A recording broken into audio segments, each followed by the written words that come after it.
Hi, my name is Nathan Hale. I'm the principal at East Elementary School. I'm here today to talk about the Ohio Teacher Evaluation System. As most of you know, through various pieces of legislation and the Department of Education here in Ohio, they are completely revamping the way that teachers and administrators are evaluated. And today we just kind of want to share with you the process of what the evaluation system looks like, look at the various components of that process, and kind of break it down into the very detailed specific as to what goes into each of those areas. Now, what the process is designed to do, it's a research-based model for teachers and administrators. It's aligned to the teacher standards, this book that many of us got a couple of years ago, the Standards for Ohio Educators. When we get to the observation process and that rubric, everything is based on the teacher standards, which were developed by teachers, administrators, and community members across Ohio. It uses evidence and findings when we go in and do those observations based on best practices so that we have teachers doing the best things for kids in the classroom. We look at how effective teaching links to student achievement. We look at the test scores, the test data, not only on Ohio Achievement Tests and OGT tests, but things that the teachers are doing every day in their classrooms. And finally, it uses a formative assessment as the tool to kind of guide the evaluation process. Now, what the system is designed to do, it encourages a lot more dialogue between the administrators and the teachers, from the pre-observation conference through the observation, the goal-setting process, into the post-observation conference. The teachers and administrators will be talking throughout the entire process about what best practices are, what they've seen in the classroom, talking about what we've seen during walkthroughs and informal meetings. And so a lot more dialogue between administrators and teachers to kind of get that discussion flowing, and also collaborating between staff members. With the professional development, when we look at the self-assessment and the goal-setting process, it's going to focus the professional development on the individual so that you're able to work on skills and strategies that you know will help you in the classroom. And hopefully, based on having the best teachers in the classroom, following best practice, obviously we're going to increase student achievement. And when we increase student achievement, our bottom line then is obviously to work on improving student learning and what the kids are doing in the classroom. Bottom line, students learn more, teachers learn more, we all do a better job. Now, the system, there's been a lot of discussion about this system. It's designed to be as fair and equitable as possible, easy to use by both teachers and administrators. It's adaptable to local conditions. We have a committee right now working on how these components will fit together for the Lancaster City Schools, and we have quite a bit of flexibility in some areas, not so much in others.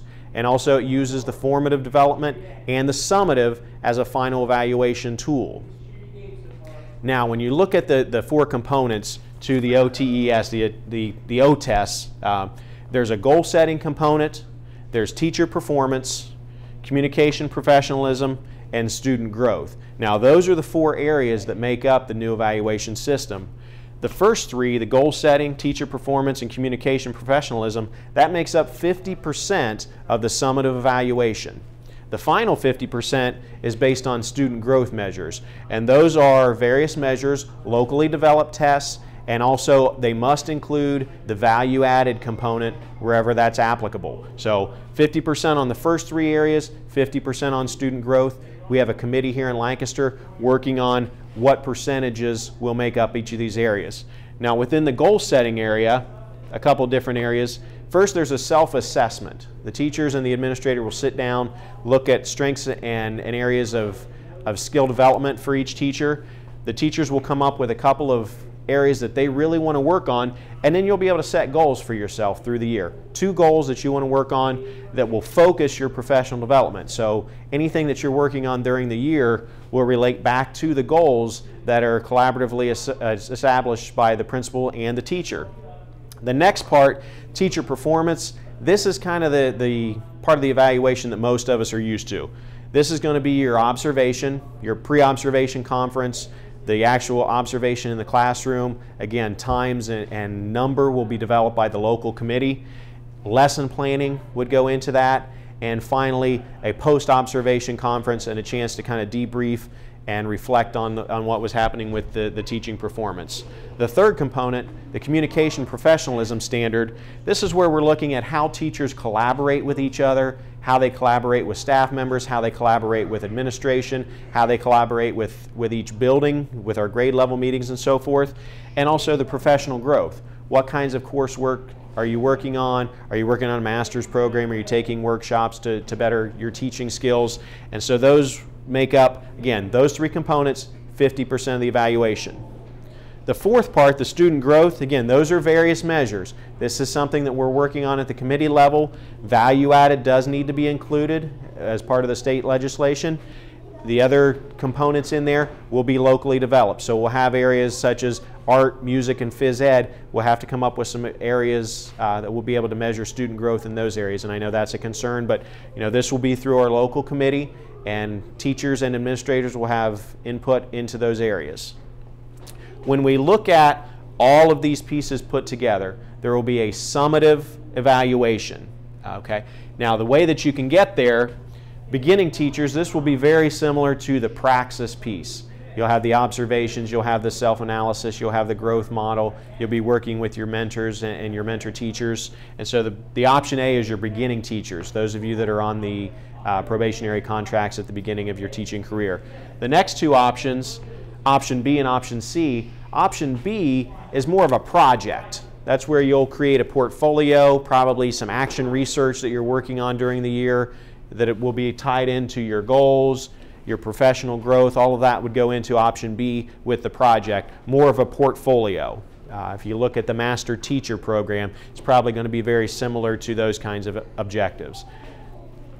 Option C is more of your traditional. That's going to be the goal setting, the self-assessment, your traditional observations, two or three observations during the year, the pre-observation conference, looking at the lesson plans, looking at the communication professionalism.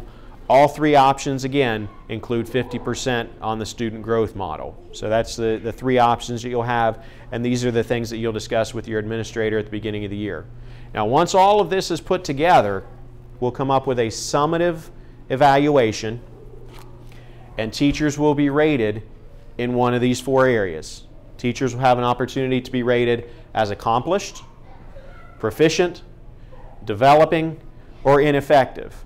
And as you're working with your administrator, again, 50% in these areas, 50% from student growth, to come up with an overall summative evaluation based on these four standards. So as you're working through there, obviously if you're looking after your first observation, some of these areas, developing or ineffective, those will be the areas where you and your administrator will sit down and develop some plans to work on those. Right now, our local committee is working on establishing the weighting system for each of these three areas, 50% total, but our local committee will have an opportunity to set up how much is put into the goal setting, how much is put into teacher performance, and how much is put into communication professionalism. And then again, with the student growth, we'll be able to develop how much weight is put on each of the assessments we use for the individual teachers. So this, in a nutshell, is kind of the Ohio teacher evaluation system. Lancaster is fortunate this year.